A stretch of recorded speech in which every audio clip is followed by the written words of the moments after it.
Hi, I'm Sara Davies and I'm here with QVC to answer some of your questions. Our first question is Sarah on Instagram. She's asked me, what is your favourite time of year in the home?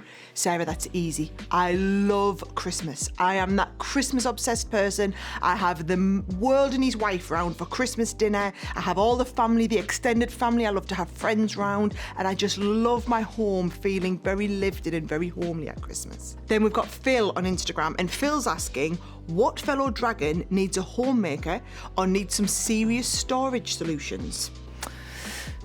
Well, I have to say my Uncle Tuka. I always call him Uncle Tuka. He feels like my uncle. We're not related, I can assure you. But I always feel like I'm looking after him when we're on set. I feel like, whether it's going out for dinner, whether it's getting him ready, whether it's checking that his tie's right before we go on. So I definitely think if anybody could do with a bit of support or whatever, it would definitely be our Tuka. Now, Emily is here on Facebook and she's asking, do you have any tips for moving house? Emily, if you're moving house, do not miss the opportunity to have a declutter. You know exactly what I'm talking about, Emily. There'll be stuff up in the loft, there'll be stuff stuffed in the top of the wardrobes that you've had for years, that you've probably not looked at for years. I always work on the rule of, if you haven't seen it or touched it in the last 2 years, you probably don't need it. Now, the flip side to that is, you could start and discover a load of stuff that you forgot you had that gets a new lease of life. But if you're just moving it from one attic to another attic without even touching it or looking at it, unless it's stuff that you really need for sentimental value, it can probably go. So, Kathy on Facebook is asking, how would you approach decluttering? Right, Kathy, so here's how I do it. I work on the basis of, if I haven't used it in a set period of time, so if it's clothes, I try and look, if I haven't worn that in the last 2 summers, I probably don't need it. If it's bedding, I try and think, well, am I realistically going to get that out and use that again? And I make that decision. Now, anything I'm not sure of, I tend to have a pile of definitely going and a pile of I'll reevaluate this next time I'm decluttering. And my rule is, if I haven't come back to it in that period between declutters, then it's not going to get touched again. Now, Dawn on Facebook is saying, I'm looking for storage under the bed for my shoes. What would you recommend? Dawn, I have a brilliant underbed storage, and the great thing about it is you can fit a couple of them underneath the bed and they're really easy to pull out. It's a half opening lid so you can lift the top off and easily see what's in it.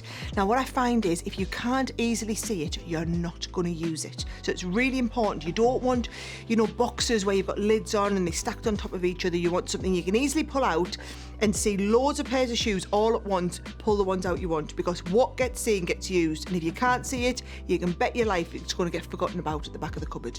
Sandy on Facebook is asking, what are some good under the stairs storage solutions? Now, Sandy, in my range we've got some brilliant boxes, which are stackable boxes, but also they have half opening lids. So the great thing is, if you're not using them, they're going to fall down flat, take up no space at all. But when you do need them, they've got a good cubic footprint, plenty of space in them, very capacious, and you can easily see exactly what's in all of them. It just helps keep you organised. And also, I'm a fan of storage stuff should look pretty. Just because it's under the stairs and it doesn't get seen by everybody walking through the house doesn't mean it shouldn't look lovely. Now, Rob from our QVC team is asking, how do you describe your personal home decor style and how has it evolved over time? So Rob, I hope my mum's not watching, but so my mum has more of an eclectic mix. She loves to go around the charity shops and find little bits of old crockery that are all mismatched, and she has like sideboards that she's upcycled over the years, and I just can't cope with all of the clutter. I feel like growing up in that house, it's made me go the other way. So whereas she like loads of stuff and a big eclectic mishmash, I like kind of clean and contemporary. So I like things at home put away in cupboards, and I love everything to match. I love nothing more than a nice big, crockery set that's all matching perfectly. But it's funny how, influences on you when you're growing up can have you going one way or the other. So, Joyce on Facebook is asking, what is a budget-friendly way to update a room? Right, Joyce, so what I like to do is nice simple things like cushions and throws. And the great thing with cushions and throws is you can have ones for different seasons, different colour palettes, and you can get them out. Maybe it's a nice spring set. It can come out in the spring, and then it's not something too bulky or an awful lot to have to put away. The other thing that I find makes a big difference are beautiful faux flowers. Now I like pieces that are kind of good staples, and what I like to do, brilliant tip here, is if you can get some nice faux flowers but ones that you could add to with real flowers. So for example, I remember a couple of years ago in the range I did a beautiful vase that had the faux flowers in, but I could add some real flowers into the end and put a little bit extra water in, which enabled me to change it for the seasons. Things like that are going to become timeless classics. Susanna on Instagram is asking, how do you balance making things yourself and buying ready-made decor? Now, Susanna, you know I love to make my own stuff. Really crafty and I like to do bits, but there isn't always the time to do everything. So what I've done in my range is I've designed things that can work really well on their own, but if you do want to personalise them, you can add to them. So for example, a lot of my Christmas decor, they look brilliant straight out the box, pieces that can go on the wall or stand on the sideboard, but then also if you want to cut a couple of little sprigs of holly off the holly bush or get some faux holly and add them into a piece with a couple of little berries, it just elevates at that next level, and then it feels personal and it feels homemade, but actually the bulk of the work's already been done for you. It's a great tip, that. Now, Natalie on Instagram, girl after my own heart here, because Natalie says, I have too many skincare products in my bathroom. You and me both, Natalie. Do you have any storage or organisation tips? Yes, right.